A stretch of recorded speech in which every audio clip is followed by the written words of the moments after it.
নমস্কার, আপনারা দেখছেন এখন দাসপুর বার্তা। ঘাটাল মহকুমায় রেলপথের দাবিতে স্মারকলিপি প্রদান কেন্দ্রীয় দপ্তরে।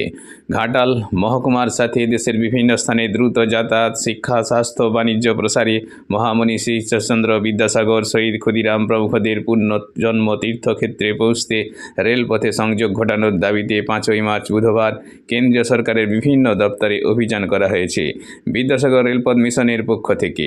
এর সভাপতি প্রসেনজিৎ কাপা, সহসভাপতি অর্ধেন্দু মাঝি জানিয়েছেন, এ ব্যাপারে ভারতের রাষ্ট্রপতি এবং প্রধানমন্ত্রী দপ্তরেও স্মারকলিপি প্রদান করা হয়েছে। এমনকি ভারতীয় রেল দপ্তরের মন্ত্রী ও জেনারেল ম্যানেজারের দৃষ্টি আকর্ষণেও স্মারকলিপি প্রদান করা হচ্ছে।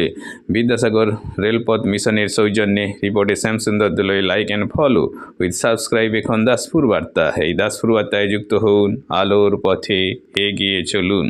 বিদ্যাসাগর রেলপথ মিশনের পক্ষ থেকে ঘাটাল মহকুমায় রেলপথের যুক্ত করার জন্য যে আমাদের প্রচেষ্টা, সেই প্রচেষ্টার বাস্তবায়নে আমরা এখন দাঁড়িয়ে রয়েছি।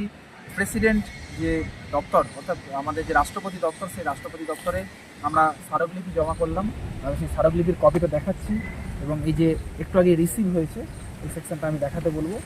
আমরা প্রত্যেকে আশাবাদী যে আমরা একটু আগে প্রাইম মিনিস্টার দপ্তরে জমা করেছি এই স্মারকলিপি, ঘাটাল মহকুমা যাতে রেলপথের সঙ্গে যুক্ত হয়।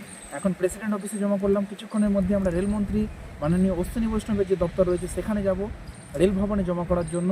সো প্রত্যেকে যেভাবে আমাদের সহযোগিতা করছেন আমরা সত্যি আপনাদের কাছে কৃতজ্ঞ। আমরা আশাবাদী আগামীতে পশ্চিম মেদিনীপুর জেলার ঘাটাল অর্থাৎ বীরসিংহ গ্রাম ঈশ্বরচন্দ্র বিদ্যাসাগর মহাশয়ের এবং ভারতবর্ষের বীর বিপ্লবী ক্ষুদিরাম বসুর জন্মস্থান মৌবনী, আমরা এই দুই এলাকা সহ আমাদের ঘাটাল মহকুমাকে রেলপথের সঙ্গে যুক্ত করতে পারবো। প্রত্যেকে ভালো থাকবেন, সুস্থ থাকবেন। নমস্কার, জয় বিদ্যাসাগর।